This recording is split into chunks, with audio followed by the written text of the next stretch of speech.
On a personal level, my compass is I want to be very fit physically, mentally, emotionally, because without that, there's really nothing possible. Professionally, from the business perspective for VAWA, the big compass is just scaling it. So it means creating a sustainable ecosystem for all these incredible artists all around the world, for them to be able to share their knowledge. I feel the world is so filled with this knowledge and wisdom, and we just need access to it, and we just need to create ways to make that happen for more people. So that's my compass, is just creating that sustainable ecosystem.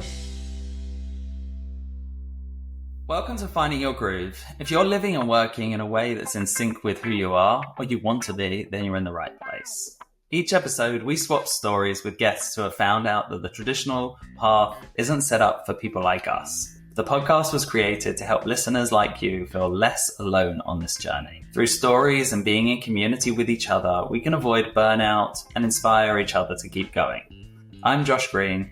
And I'm Taylor Harrington. Our guest today is Geetika Agrawal, who I had the pleasure of hearing speak in New York City at a Creative Mornings event. She is the founder and CEO of Vacation with an Artist, also known as VAWAA, which is sort of like Airbnb, but instead of staying in a typical home, you immerse yourself into the studio of a master artist, learning their craft and soaking in the local culture. In this episode, Geetika shares how micro-experiments and tough conversations have helped her learn to trust herself more. Growing up in a family of engineers and doctors, she knew from an early age that her path would be different. Throughout the episode, we connect the dots to help us understand how she ended up building a company that helps people disconnect from their devices and reconnect with themselves through art and craftsmanship. If you're feeling stuck right now on your path or can relate to that feeling of wondering, should I keep going? Then this episode is for you.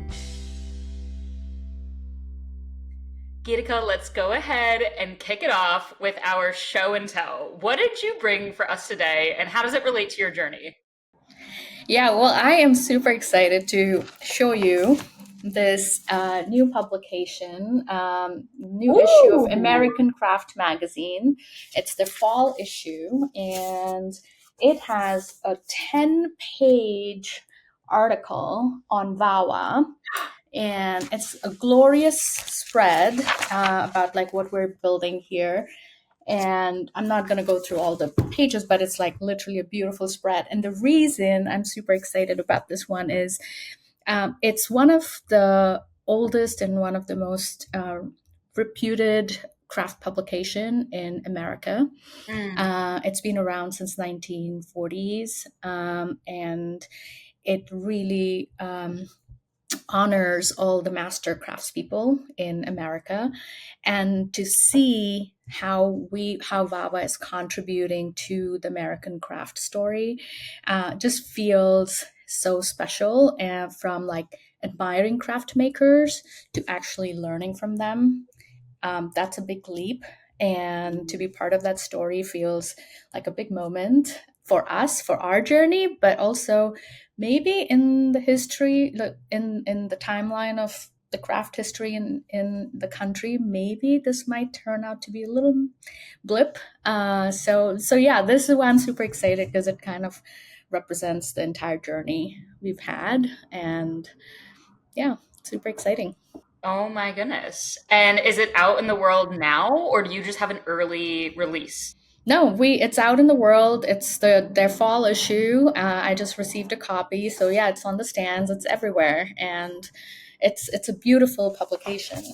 It's like got stories, and I mean, on the cover is Nick Cave. I mean, oh my goodness, it's one of my favorite artists, and what a great issue to be part of. I would love, like, you said it's a 10-page spread. Is there one photo in there that you're like, oh, there's such a good story behind this photo that you can share with us? Yeah, well, let's see. Well, there's a quote. Or even actually, no, let's look at this story. So this is Nicole. These are the G's Bend quilters. They are in Alabama, and these are, their quills.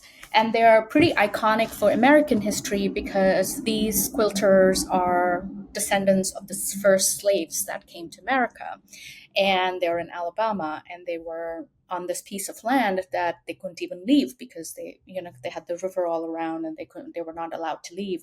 And when their loved ones died, they would use their old clothing and turn them into quilts.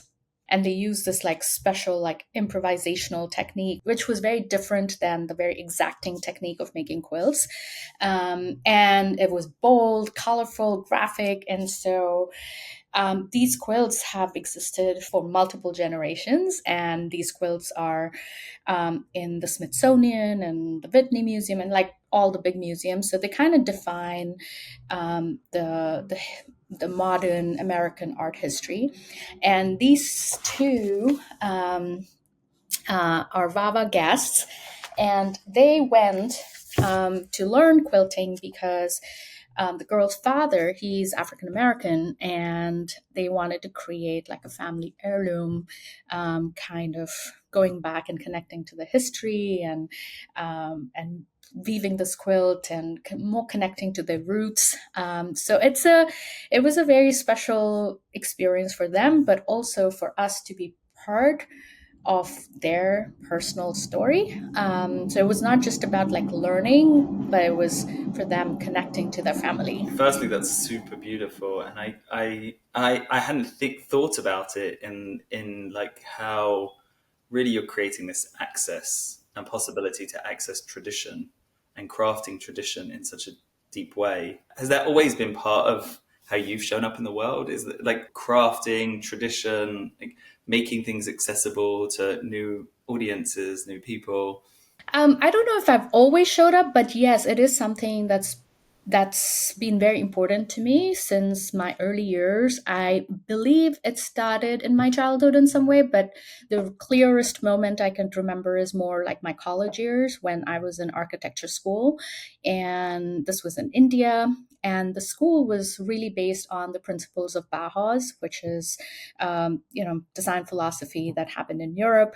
And it was about designing for people. So it's not just designing in a vacuum, but truly designing, understanding the social, cultural context, and then designing, because design is used by people, so it has to integrate into their lives. So as part of that, I used to spend my summers traveling to places all over the country and spending time with artists, learning from them and understanding the culture through their eyes and understanding the people. So I think it was during my college years where I developed this curiosity um, to understand other people, to understand history through them, to understand culture, how they live, what motivates them, what inspires them, what are the aspirations. So I guess, yeah, I developed that curiosity then, and it's been the underlying basis for everything I design and all my work. And till date, I think, yeah, it's what I'm drawn by. That's why I partly call myself a story collector, because I'm interested in other people's stories. Story collector? That's a good title. Like, steal that and share that. That is so good. Yeah, I'm someone who loves human stories. Like, I'm the person I was just mentioning before we hit record. Like, I'm someone who goes into a coffee shop and I'm like, oh, I want to talk to this person. I want to talk to this person, and just be a part of those little moments of people's days. And I'm sure you've gotten to be a part of such big moments as well through your work. It's interesting. I know you've traveled around the world. You have been to so many different places that I cannot wait to explore one day and hope I get the chance to. I'm curious, you hinted at this in a previous conversation we had. As someone who likes to travel the world, I try to bring pieces of that home back with me. But if you travel as much as you do, maybe that's not as possible because you would have a huge collection of so many random things that you would get from all of these places. And you mentioned this idea of minimalism playing a role in your life. I'm curious, as a traveler, as a collector, how has that come up, and at what point did you kind of lean into that minimalism? Yeah, I think I have always believed that stories are richer than things. And that is something that cannot be stolen from you. It doesn't need a lot of space, and it stays with you forever. Mm. And so when I travel, I am more interested in the experiences, the stories that I'm hearing. I am not as interested in collecting things. Of course, I love things. I love that they become memorabilia, and they remind you of things. And I just love beautiful things too. So it's not that I don't love things, but what I cherish more are the stories and the experiences, because they just have a way of inspiring me. And so when I travel, I I have a rule: I never check in luggage. So I only travel with a carry-on, and it's multiple reasons. One is just I just don't like carrying weight. I think like I'm just allergic to the notion of baggage, whether it's emotional baggage, physical baggage, any kind of weight that's going to pull me down, that's going to weigh me down. I like the idea of moving, both literally as well as metaphorically, keeping things light. And so when I travel, it's just a suitcase and whatever fits in. And I don't want to be stuck in the baggage lines or the check in lines or lost luggage, like anything that's going to slow me down. And I am not worried about wanting space to fill things, because I just don't need much. Because I store a lot in my head and my heart, hopefully. As someone who didn't grow up being a journaler, I've found that now as an adult and try to capture a lot of stories in my journal so that one day, like I could, like, I mean, even I've been journaling now for about 3 years. And the fact that like I can pull a journal off the shelf and sort of be transported to this other time of what was Taylor like 3 years ago. As a story collector, I'm curious, do you write down these stories? Are you logging them, or do they truly live in your brain like you just mentioned? Oh my God. I wish I was a journaler, if that's a word. I wish I was writing my stories. A lot of people have told me to write my stories. Writing doesn't come naturally to me, so that's not the way I do it. I would say the maximum I document them is through my Instagram. That's kind of like my journal. But most of them are just in my head and some in some corner of my body. There's like these cool I keep thinking I should get my dad this. It's like I think it's called Storyworth. Have you guys heard of this? It's like Yes, I have heard. We bought it for my father for my Oh parents' really? anniversary last year, and they've been every week they alternate. One week my father writes a story, and the next week my mother writes a story. So at the Oh end of my the year, god. they're going to have this book. Me and my sister chose all of the prompts for context, and we're going to have all of these wonderful stories gathered in one place about my parents' lives, and they're going to have them. That is so fun. See, like I know that there's a version, I don't know if it's Storyworth or if it's a different company, but there's one where you can do it as audio. So if you aren't a writer, you can like record basically an audio note and then it'll transcribe it and I think with like AI tighten it up for you or something so that if you want to like record it that way. And I thought to myself, like my dad he's a talker. Like he could really do a good job at telling a story. Plus, what's cool about whatever that company is, maybe it is Storyworth, you can listen to the story back in that person's voice, which I feel like would just like make me choke up. Like, like to like listen to certain stories again. My mom used to sing You Are My Sunshine to me and my three brothers every night. And last night, a Nike commercial came on the TV where it was someone singing that song and in the background of the commercial. And I thought to myself, like, I haven't had my mom's voice captured in singing that song. And it's really interesting to think about, it's one thing to read a story or to open up a journal and be transported back, but to hear someone's voice, whether it's your own or like a friend's, a family member's, even a stranger, share that story, like, there's nothing like I love collecting those audio stories myself because it's like to hear that is so special. A couple of friends of mine, we have this like we call it a podcast. It's like a fake podcast where we send each other audio notes in our iMessages. And so we have an intro and an outro that we've created together where we like pretend made a name for the podcast. And then we have this like silly outro with an inside joke in it that we all say. So it'll be like, and this is your host, Taylor, on another episode of blah, blah, blah, blah. Like, and it's such a funny thing to hear, these friends' voices. So wow, I'm noting story collector. That was such a good phrase. Thanks, Geetika. I want to hijack this because I'm also not a writer, and I want to take the conversation. I think you already touched on some stuff that really resonates deeply with me around how you move through the world and observe people and collect stories and store them in your head and not collect things, you know. And I think for all of the listeners tuning in, that's really the theme in so many ways of this podcast is around just sharing stories. And you know, we really started this to help people that are on journeys living life differently, and knowing that looks different to everyone. That actually the most helpful thing often is just hearing someone else's story, not hearing their advice in so many ways. No one telling you this is how you should do this or this is how you should do that, but actually just being able to tap into another human experience. And from what I know about you and from Taylor coming to hear you speak at Creative Mornings, I feel like hearing your story is something that will be really powerful for others.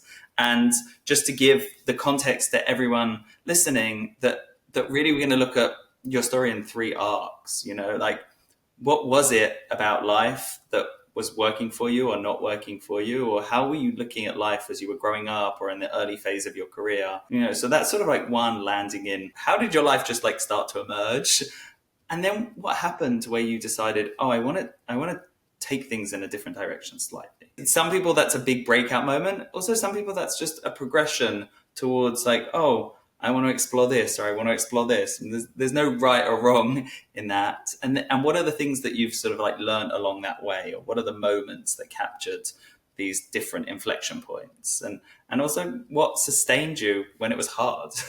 You know, like when you were like, oh, maybe I should just go back to doing this or go back to living like this or whatever it might be.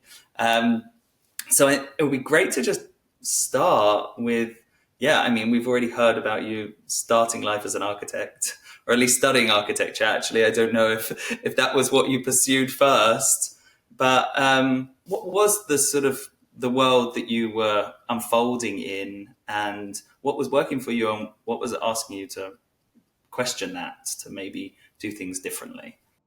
Yeah, for sure. That's a great question. And, these questions are also good for me because it lets me reflect on my life, because it's not that I have moved through life very strategically all the time. It's especially when I was a little child, it's not like I knew what I was doing.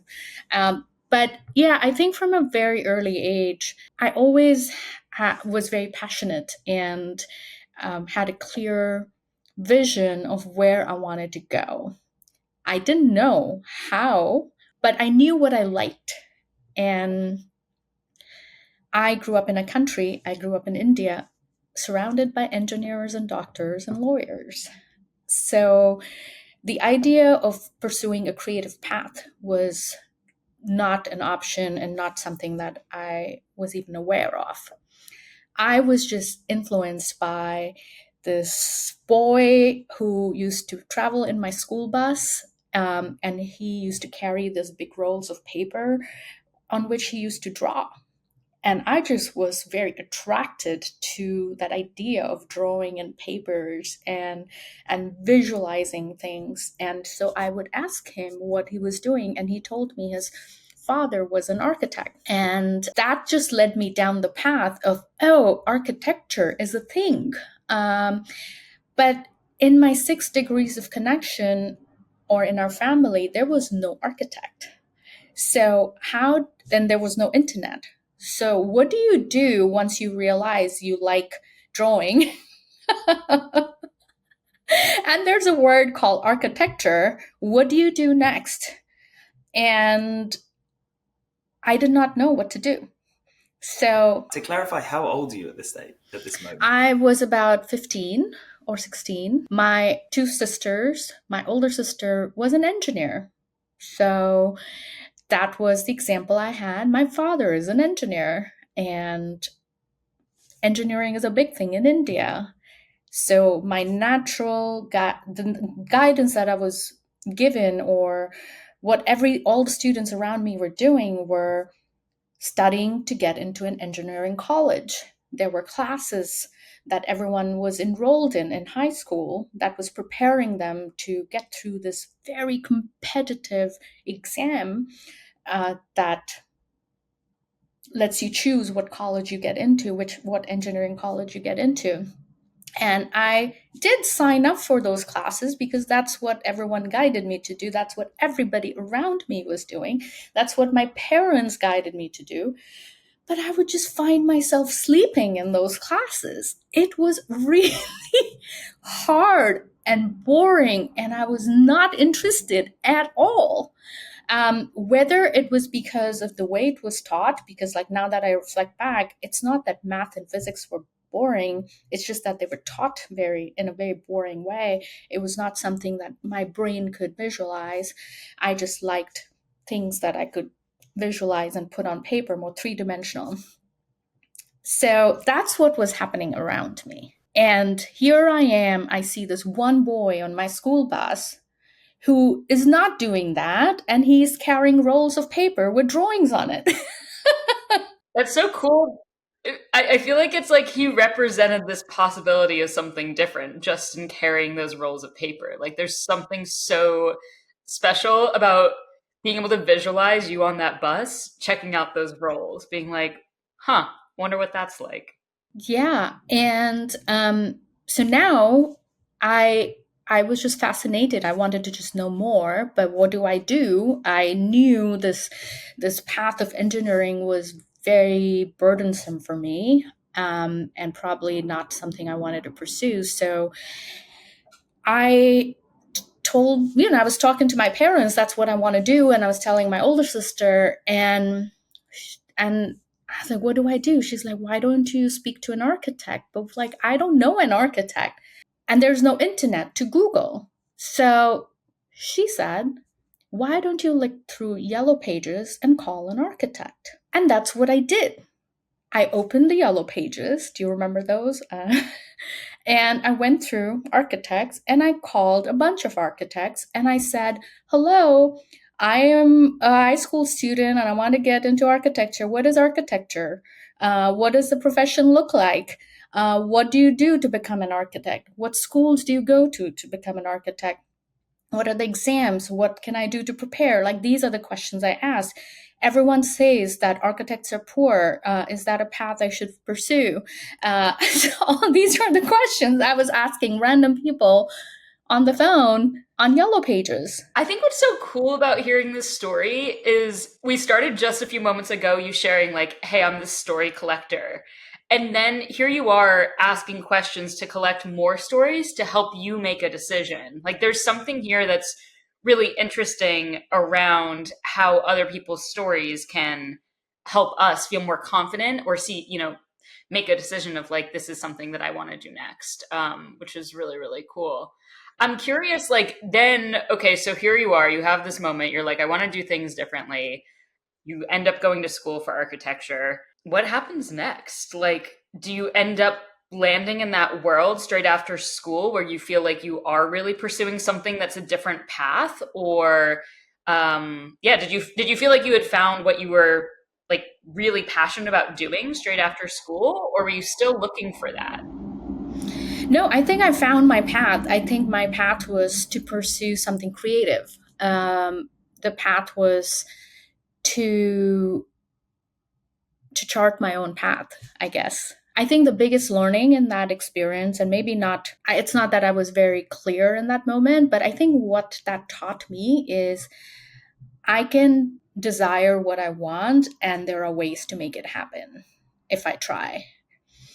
And once I was able to do that, I pursued architecture, and then I feel that theme has continued on in various chapters of my life.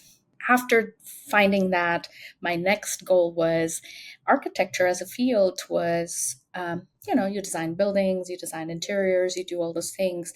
And I happened to come to the United States for my internship, and I saw an exhibition at the museum in San Francisco, which was interactive and it was digital. And this is 1999.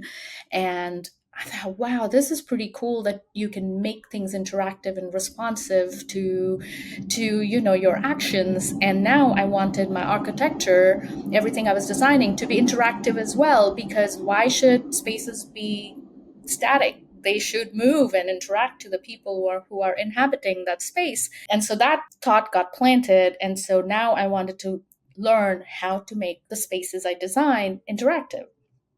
So that, and there were no programs for that at that time, but I found a program in Los Angeles for grad school where there was a possibility to learn that. And so again, I like looked for options, ways to make that a possibility. And that's how that was like another big leap I made, combining architecture with technology and design and making things interactive. From there on, there were no jobs in that space at that time. This is 2002, 2004. Interaction design was not even a term at that time, and especially for designers, you were either an industrial designer or a graphic designer, or and so where do you go? and, and that's how I somehow found a role at Disney. So I was Disney Imagineering because that was the most interactive experience designs place that was designing spaces and combining technology. So I would say like this theme has kind of continued all the way to me transitioning from physical spaces to more like the web space, designing for websites and apps, to moving into advertising, to now starting my startup. Like it's not a path that I had planned, but I think as I've grown, I have just wanted to do certain things, and then I've just found ways to do those things. I love hearing about just the emergent underlying themes. I'm curious about like the moments that you made changes, or like the moments that you went from architecture to interaction design to Disney to advertising. What was going on inside you, or like how did you decide those things, or what was your internal experience about, okay, I have to change now? Well, it's just like coming up with a new idea and saying this is not what I want to do. And then saying, well, okay, how do I do this? So it was more just internal desire to take on a new challenge, or to create something different. It wasn't that I was following a path of, oh, now I need to get another degree, or now I need to get this kind of a job, or this is the kind of life I want to live, or this is the kind of path that will make me money. It was more about, what do I want to create in the world? What are the challenges I want to tackle? What are the things I want to see in the world? So I think that's been an underlying theme for me. Is I think I'm just driven by things that I closely feel aligned with internally or feel passionate about, and then finding ways to make that happen. I'm now seeing this story in contrast to, in my mind, it's like there's just like an army of engineers. That's how I'm like imagining, like how you described. Like my father's an engineer, my sister was an engineer, everyone was training to be engineers. India is just full of engineers. Like how where did that come from in you? It might be the things that you're alluding to already, but it's beautiful to hear such a confidence of, I'm going to follow this creative path. And I know a lot of people struggle with that sometimes. They might have that same intuition, but it doesn't feel possible. What are the things that have made it feel possible for you? You're right. I don't know the clear answer to that. My guess is, I think there are some things you're born with. I believe there's a certain sense of confidence I was born with. Just hearing my parents talk about it, they tell me stories of me being 2 years old and going to the market to get eggs on my own. Or when I was 3 years old and my sister was like a year old, I would go and pick her up from like daycare. So I think there's part of it that is, I was maybe born with it. And part of it is, everything comes with practice. The more you do it, the more you build that confidence. So like in the smallest ways, I think I just probably just took on every opportunity. I fought for it, and then the more I did it, the more confidence I got. So I would say that you can't control childhood too much, but as an adult, my lesson is be open to an opportunity. If something feels scary, find the courage to take the leap. And yes, it does take internal courage to take the leap. Trust in it, trust in your vision, just take the leap. And the more you do it, the more the confidence builds up. Yeah, I think two things come up for me there. One is this is a muscle to be built. It's possible to build that muscle. And also in our pre-recording conversation, and I will get to it later, you spoke about how when you started, startup, you were like, this is an experiment. I also know that maybe I'm only going to do this for a year or two, and if it doesn't work, that's okay. I can go back to something else, right? That there's like this balance of how do I get the confidence to take the step, and also how do I lower the stakes of the step I'm taking, so it might be more possible. That's a very good point. The confidence comes from lowering the stakes too, because it's not blind confidence, it's not blind trust, right? Like you want to make sure that if you fall, it's not going to be a terrible fall. One is challenges are besides like the financial, which are like real challenges. So you want to make sure you're financially stable. So for me, for example, living a very minimal life, I don't need much to maintain my life. So when you need very little financially, it frees up the money for you to take that risk, right? So one is the financial. Two is for me as an immigrant in this country, I had real visa challenges. So I couldn't just do things that I wanted to do. I was at the mercy of the visa gods. I had to get really, I had to really find ways. I had to find a lawyer. I had to like speak to people. I had to just find paths to make that happen, to make sure I'm not going to run into visa issues. I needed to, from an internal pressure perspective, I had to go in thinking this is I can always control Z. I can always choose a path, and then if it's not working out, I can always go back to doing what I'm doing. Like this, nothing has to be permanent. So I think that helps lower the internal pressure. And that goes to the idea of what we were speaking earlier. Like if you think of things as more experiment, it helps. An experiment doesn't mean putting half-ass effort. It means putting in full effort, full dedication, full passion behind it for your experiment to really work. So, and then you can really get the right results you want and decide on your next step, your next direction. And I would say it definitely helps to have a supportive community who can hold you if you fail. And it can be your family, your friends, the relationships you've built through work.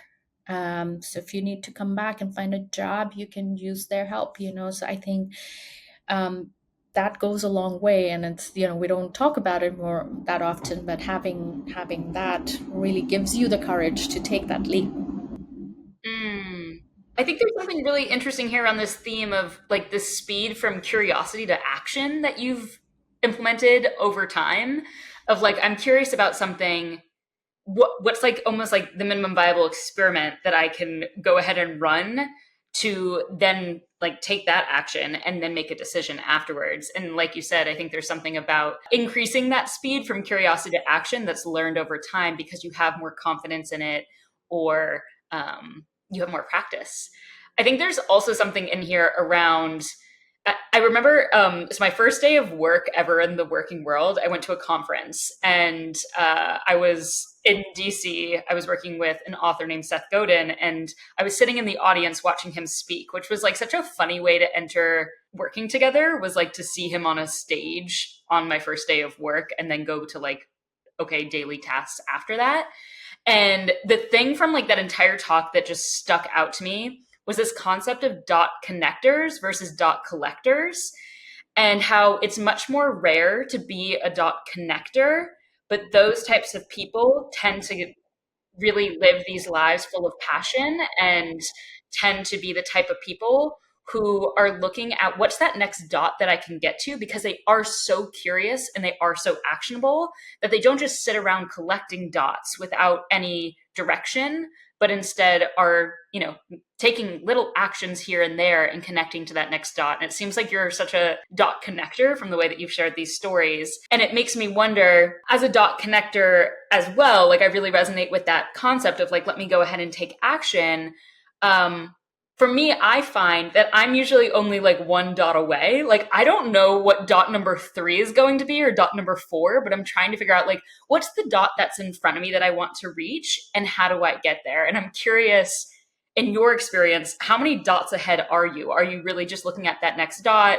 Does that visual not even represent the way that you think about things at all? I'm curious to hear your thoughts on that. It's sometimes I'm one dot away, sometimes I'm many dots away. For example, to start VAWAA, it didn't happen overnight. It took me 7 years to really make that happen.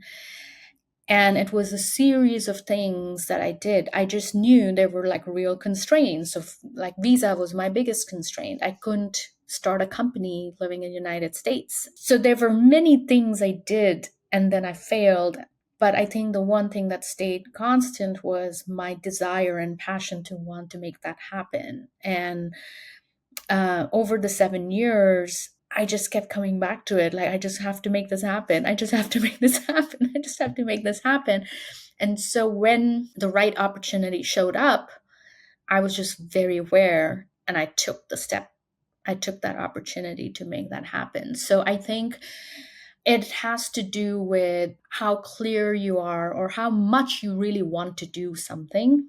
And I think sometimes we let the fear or the obstacles stop us from wanting what we really want that much. And I think it's about like really wanting something really bad and then saying that it's possible. It may not happen today. There might be many dots, but you just kind of keep trying various dots and see how you can make it happen. And I mean, it continues even right now, building the company. There's a certain place I want to get to, but it's not going to happen now. And there have been many moments when it felt like an impossible dream. There were real moments when I was going to quit. COVID was one. There have been other many moments. And in those moments, you have to decide, okay, am I going forward? Is there another dot I can get to and make this possible? So I think it's not one dot or many dots. It's always many dots, and it's just in hindsight, it looks like it was just one dot and you just jumped over. I get that. I think it's the word intentional is really coming up for me, of like having that intention of like this, there is a dot somewhere in the future. What are the micro actions, the like mini dots that will help me get there? I would love to go back to that, like one of those moments you shared, whether it's COVID or another one where it felt really hard. And how did you make that decision? Like, instead of quitting or instead of, going in a different direction, I'm actually going to lean into this maybe even more, or I'm going to say yes to this still. Tell us about one of those moments. Yes. So it's 2020. The world shut down on March 15th. We were really getting to that inflection point where we were, gonna take off. But our team was still small. We were only 3 people. And COVID happens, world stops, nobody's booking, nobody's traveling. Within like 2 weeks, we launched our online product.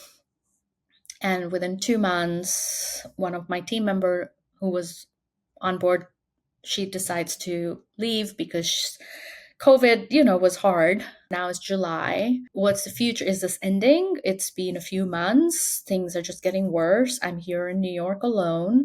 Yeah, we have this online thing, but like that's really not the vision of VAWA. Like, yeah, it's a good thing. It's bringing us money, but it's not something I feel that passionate about. And I had to make a decision. Like, I don't have money. And I had to make a decision. Is this something I continue to do? Is this something I stop? Is this something I put on pause? and really did some soul searching, couldn't find an answer. My heart wanted to continue, but the reality, my pragmatic side was like, but till when? And so I started calling a couple of people I trust and who've run businesses, and said, like, what do you think I should do? And everyone kept saying, like, yeah, just pause it, find another job, or like shut it down. And just like, yeah, it felt right. Whatever they were saying felt right, as in logically right. But in my heart, I was not willing to accept what they were saying. And it was just bothering me. Like, I need to feel right internally to take action. And at that point, I happened to call one of our investors who lived in Scotland, and I asked him what to do. And he was not the kind who would tell me do this or that. He basically said, I can understand this is really hard. He asked me some like logistical questions, and then he just said, tough times are, opportunities for good businesses to be built. And I think that just sparked something in me, and it felt right. It felt like what I wanted to do. It told me that, yeah, this is hard, but there was a possibility of success in this. I can turn this crisis into something positive. And because I was really wanting to work towards it. So I think that gave me a little bit of spark or strength to continue it for a bit. And then I did it. And then it's what, 4 years later, and I'm still doing it. I had a similar moment last year when, financially we were running through a bad time, and it was for a different reason that I was almost ready to give up. And I didn't know what was going on. I was sitting in front of the computer for long hours, but like nothing was moving. I was not getting anything done, and I didn't know what was going on. And I happened to meet one of my ex-bosses for a walk. And I told her this is what is happening, and I'm trying to decide if we should like shut it down or keep going forward. And she said, looks like you just need some rest. Can you delay this decision till you take a couple of weeks off and rejuvenate? And I was like, what do you mean? I can't take rest because the company, is dependent on me right now. I can't just like not be there. And so she kind of talked me through like, oh, maybe this is what you can do. This is how you can like take time off. This is what just finding those possibilities. And yeah, I took some time off. I rejuvenated, and I'm back with energy.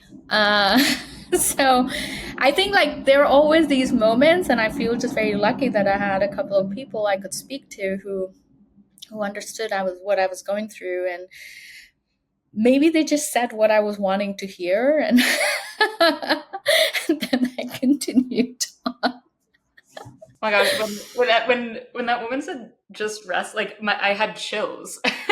Like the thought of the thing, like I just, in my experience, sometimes the thing that I need to hear is something so simple, and like having the right person, and sometimes that's a person that you weren't like, I'm not even expecting to be the person that I need to hear that from, say the thing that I'm like, yeah, that's what I needed to hear.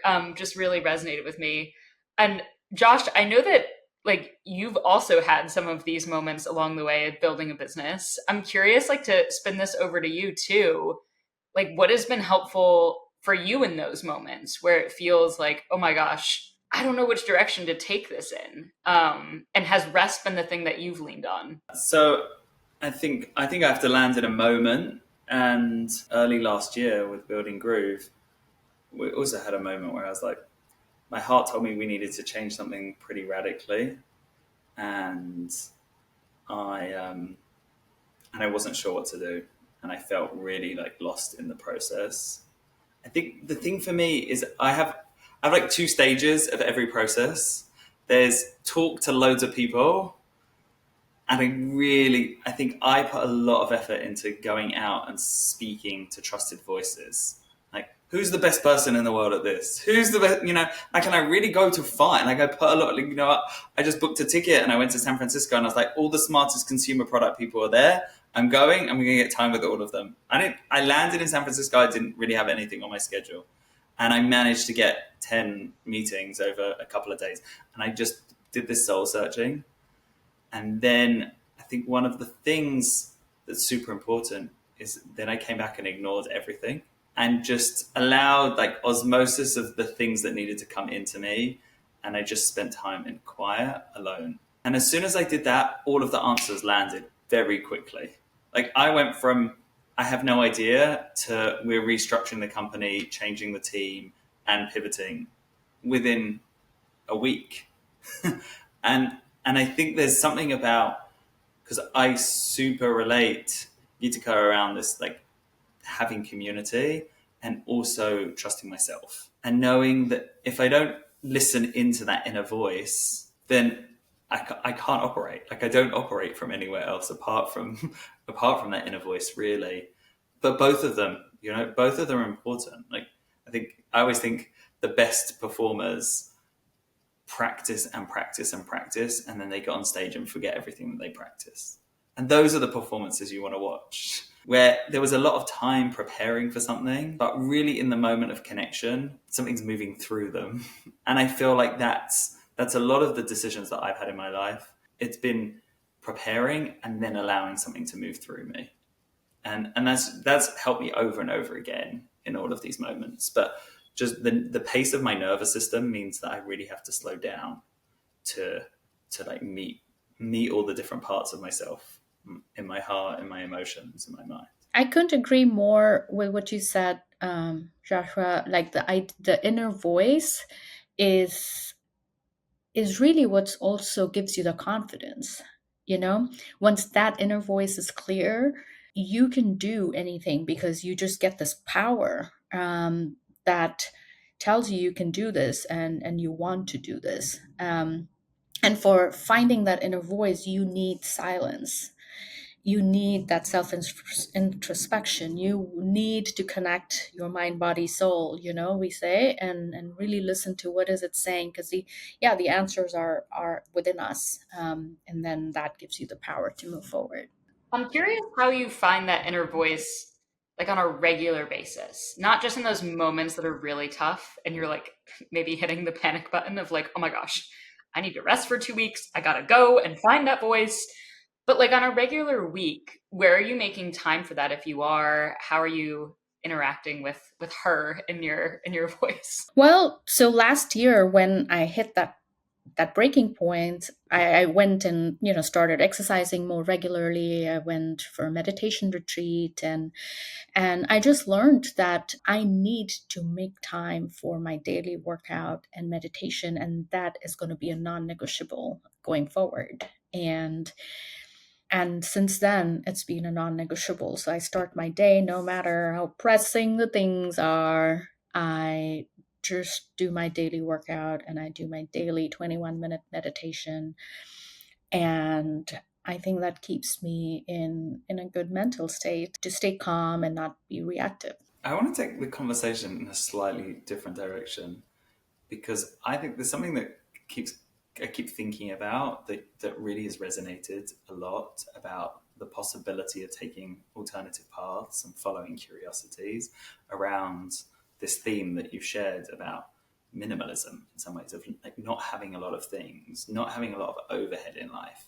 Because I feel like a lot of listeners, and I know in my life, like my life is rigged. There's like a certain like life, and it has like a certain cost, and there are certain dependencies on me, like I feel like you have my sense is there's an interesting perspective that you have that created a lot of possibility of thinking about how do I make sure that my life isn't too expensive.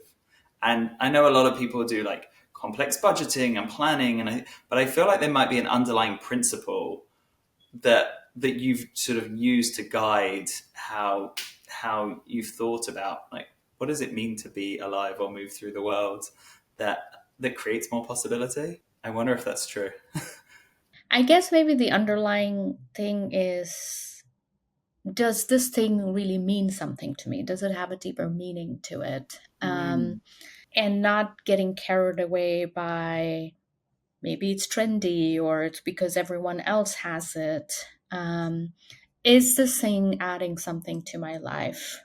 Because to me, that's what brings me real joy. And there are some materialistic things maybe that will bring me joy. Like, yeah, I do want to have, a good iPhone that is going to let me communicate with people I want. So it's not like I don't want materialistic things, but most things are quite unnecessary. And is it adding meaning?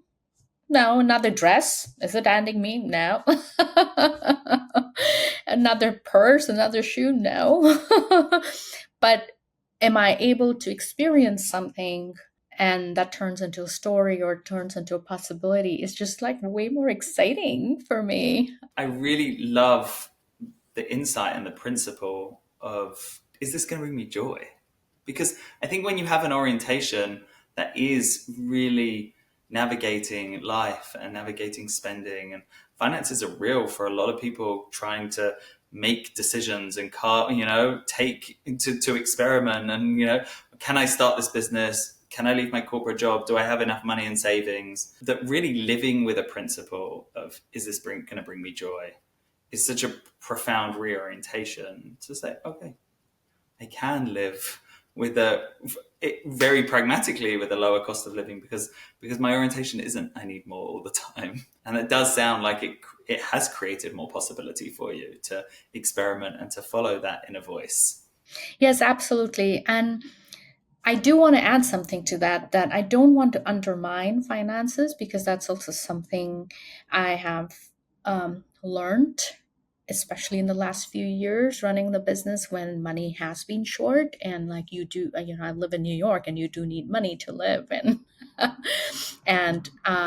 and now I can see, there's pressure starting to build up because I'm at that age when all my friends have bought new homes and they have a car and they have, all those comforts, and I don't. And they're I know that right now I'm physically fit and I can do a lot of things. I can sleep, in anywhere. Like, I feel pretty comfortable in most places.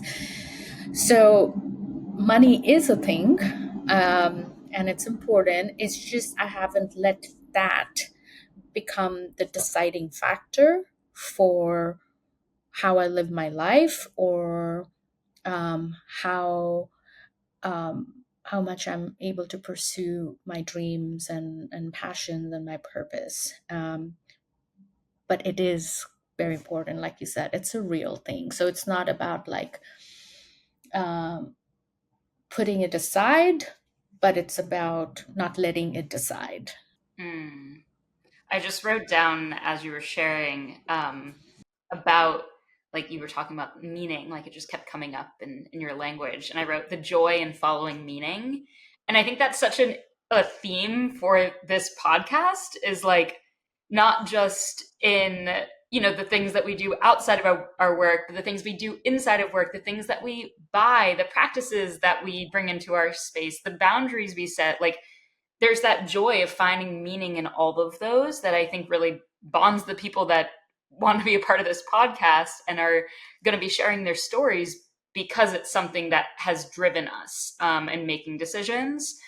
And I guess I want to, transition to the last part of this show, which is really, as you look forward in that compass of what's driving you forward, as you think about that meaning in the future, and maybe what is that next dot that you're looking towards. Like, I'm curious, how mapped out is your compass as someone who loves to experiment and is thinking about the future for VAWA and also just your life in general? What does your compass look like these days for what the future is? Yeah. Well, on a personal level, my compass is I want to be very fit physically, mentally, emotionally, so I can continue to do the things I want to do. Because without that, there's really nothing possible. And as I'm getting older, that realization is becoming even clearer. So that is definitely a big compass that's guiding me in how I live my life.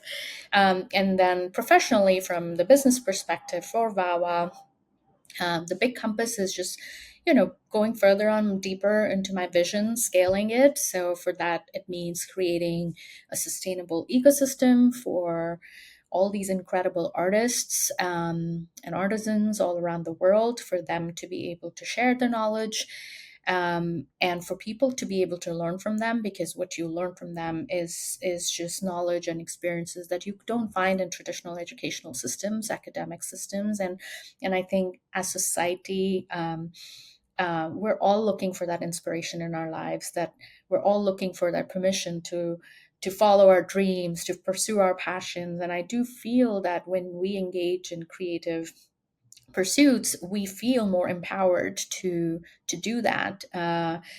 And so, yeah, I would like more people in the world to have the courage to pursue their lives creatively with a passion. And if going on a VAWA gives them a taste of that, my job is done. And if it gives these incredible artists ability to share that knowledge and inspire us, my job is done.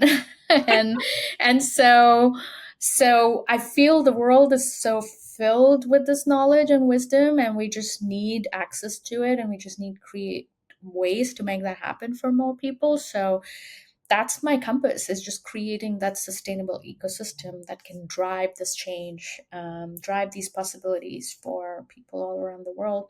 I love that your work so directly helps open that door for others to see possibility. I know, we've had conversations, and you mentioned this in your Creative Mornings talk, like people go on VAWAs and have that aha moment where they're like, I've got to explore this thing. Like, I've had this time with someone else who's creative, and there's something in me that wants to lean into being more creative in my life, or to do that thing that has been on my mind. So it's really cool that your work not only like allows you to do that, but also has the ripple effect of doing that for so many other humans. Before we end this, the last question that I just want to ask is, we talk a lot about hard days. What is it like on a hard day when we're feeling like, what is the thing that we need to hear? Whether it's rest or taking that time to like listen to that inner voice. If you think about you on a recent hard day and a listener who might be on a similar hard day right now, what would you share with that person? Or if it's easier, what would you have shared with yourself on that hard day? It is really hard when it's hard. And I mean, yeah, it's like a negative spiral. Uh, Everything worse possible comes to your mind. And in that moment, I just have to remind myself that I have two tools. One is I just need to move, physically move, to change that chemical composition in my body, to shift my thoughts. And I know that that works for me, whether it's going on a walk or whether I go dancing, whether I do a workout, whether I do a yoga. I just know that I have that tool to shift my thinking. And the other is, yeah, I'll probably call my parents or my sister, and like, I'll just tell them how terrible things are, and they'll just listen to me and then say, okay, things will pass. So yeah, I think I would just say, most often, I believe the answer is move. Do something physical, go on a walk, do something. I think that's a medicine that works 99% of the times. Thank you so much for joining us today, Geetika. It's been such an enjoyable conversation, and I think that right through to the end, to this last piece of advice, there's just a realness of, I have to follow this inner voice to like build this muscle of this inner voice and listening. And also just hearing how hard you've hustled at these different moments. That it is hard, it's not an easy path. And for so many listeners, the reality is that we can't not do it.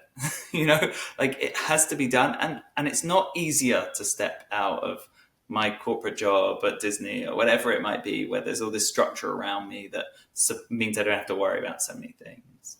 But it has to be this way because this is what our inner voice is telling us. And just very grateful for you sharing so openly about the ups and the downs of that. And I'm sure it will help lots of people. Well, thank you. Yeah, I hope it helps. And I just want to tell everyone who's listening, whatever you dream of, it is possible to make it happen. So just believe in that and keep going. Oh, I loved every little bit of this episode. So thanks for being a part of it. And hopefully we'll get to hang out again soon. Yeah, thank you. Hey Taylor, it's been a few weeks since we had that conversation with Geetika.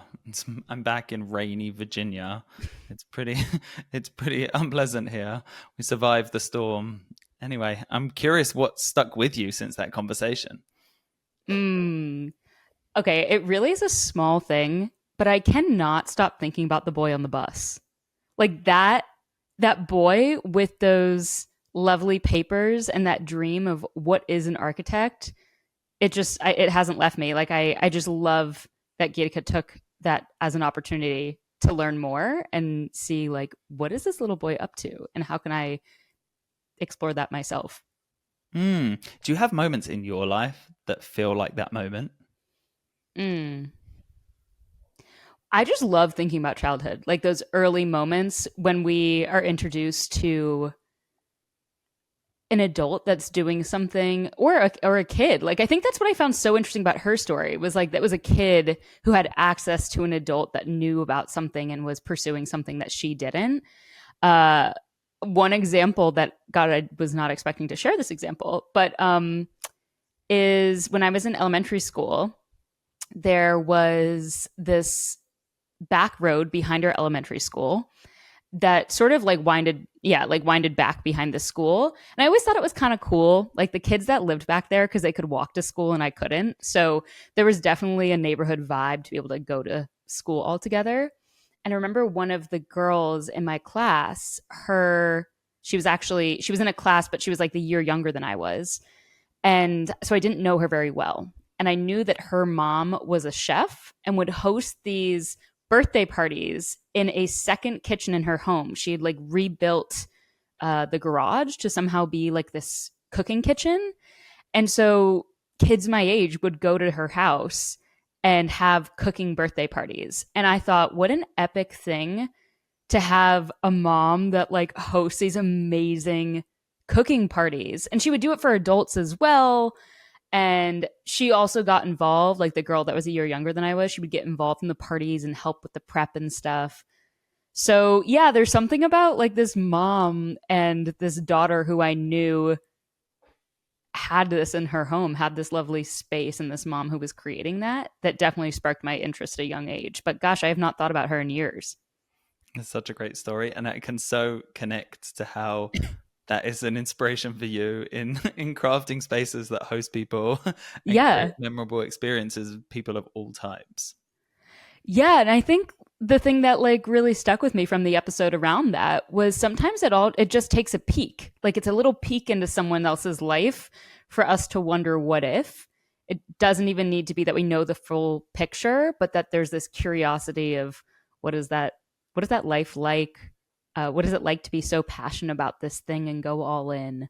So yeah, that's what's really like rolling around in my head is just that moment on the bus. So I'm curious, what's rolling in your head from this episode? Yeah, Gitika's story was such an inspiration for me. There's some really strong images that are just still in my mind. That idea of in my mind is like an army of engineers and like Gitika like breaking out. I just imagine this scene in a movie where you just see all these soldiers lined up in their like black uniforms, and then there's like one person there with like tie dye, and you're like, what am I gonna do? How am I gonna get out of this? And thinking similarly actually about childhood, but maybe in a different way, and just the importance of just these like edges of moments of change, like the boy being one moment where it's like, oh, there's possibility, Mm. and then calling up architects and then being, oh, I want to do this, it doesn't exist. Like each time there's like this expansion of what's possible what's more me, what's interesting in my life. And I've been thinking, I guess, a lot about what does that mean from the other side? What happens when you're someone that can identify, like, you know, how like she was always going to be this person. Like, what is it like when you have a friend that is like this? Or what is it like when you have a child that's like this, or a coworker, where you're just like, how can I help? How can I help support someone on the next step of their journey? Like, how a small moment, like you said, can have such a lasting impact. How can we transmit these small moments? How can we like embody our authenticity and use that to empower and enable people to take the next step on their journey? That's really been, because it's so much of these like little steps, and it just triggered this like unfolding of how do I show up for others? And sometimes it's just really small moments of embodying authentically being me that can open up the possibility for someone else. And so much of this is about what is possible, or what feels possible. Because coming from a background where your family are engineers, society and culture defines you in a way that is like, this is what value is, this is what career looks like, this is, and you're looking to do something that's so counter to that. Nothing more powerful than having the right people around you. I think it's so true. And I remember feeling very seen when she said something along the lines of like, my parents would say I was born like this. And we heard this in a previous episode that we launched, which I think will be our very first episode of the podcast, with Tina Yip, that she also felt like, I've been this person that can't fit into a nice, neat little box since a very young age. And I think there's something really interesting around, what does it mean to be a parent or a sibling of someone like that, where you see that little spark in someone that, and like, do they try to fit into the box? Do, you know, as a parent, what role do you have in helping them get outside of that box? It's an interesting question. Do you feel like you were, yeah, like, I mean, it's funny, I've met your parents, lovely humans, for anyone listening. How do you feel like they may have contributed in helping you get out of the system, out of the box? Yeah, thanks for that question. I was thinking a lot about how does this relate to my own personal journey as I was listening to the episode, and I feel very grateful because my parents have just always been fully supportive of me finding my ways that I want to express myself and be creative and make impact and build a career in life. I think it's interesting because it just shows that even when you have a home that supports that, like I didn't go through an education system that supported that. And like, I know for myself, I really wish I'd had more support, in particular for labels or no labels, ADHD, neurodiversity, you know, just I wish I had support in a system that said, oh, it's okay to operate differently or be built differently. But I didn't have that. That was like a massive gap in my childhood where I wish I was able to flourish in ways and feel like, wow, the way that you're built is okay. Yeah, you're not, this is normal. So I'm grateful that I got a lot of it from my home, but at the same time, the systems, the social systems, the educational systems I was in did not have a lot of capacity and space for it. Yeah, I guess to put a bow on it too, I think that's what's so cool about Geetika's story about this boy, is it was a peer who was doing things differently, and in a setting that was within a system where he was also, he was doing things differently in a system that she recognized, oh, he's doing something different, and that's really, really rad. Yeah, wow. I can't wait to hear what everyone thinks of this episode, and I'm dreaming of going on a VAWAA one day. I mean, that just was on its own. Like, what an epic thing to learn more about. And if anyone is curious to hear more about Geetika's story, and if you're having FOMO from hearing in the intro that I listened to her talk in Creative Mornings in New York City, we're going to go ahead and put the link to that chat right in the show notes so that you can go ahead and listen to that as well. I will say one thing that did not come up in this conversation, and I thoroughly enjoyed listening to, were the epic dinner parties that she's hosted in over 12 different countries. So if that interests you, check out that talk. But until then, if you want to connect with Geetika, I will go ahead and share where to find her. She is on LinkedIn. We will put that in the show notes as well. You can find VAWAA at VAWAA.com. Also on Instagram, where they share a lot of really sweet things. It's just VAWAA _ VAWAA _. And they also have a newsletter. So the VAWAA newsletter has a bunch of different info on their artists, the destinations, the craft stories. And Josh, where can the listeners find you and I if they want to hang out with us too? So if you've enjoyed this episode and these themes that we're exploring around crafting your own life and getting the support that you want along that journey to make it fun and enjoyable, follow us on LinkedIn, both of us, Joshua Green, Taylor Harrington. Sign up for our newsletter and sign up for a free trial of Groove. In the show notes, there'll be a 30-day trial, and maybe we can just hang out there. Thank you so much. Would love to co-work with little podcast crew. How sweet would that be? So much fun. Thanks, everyone.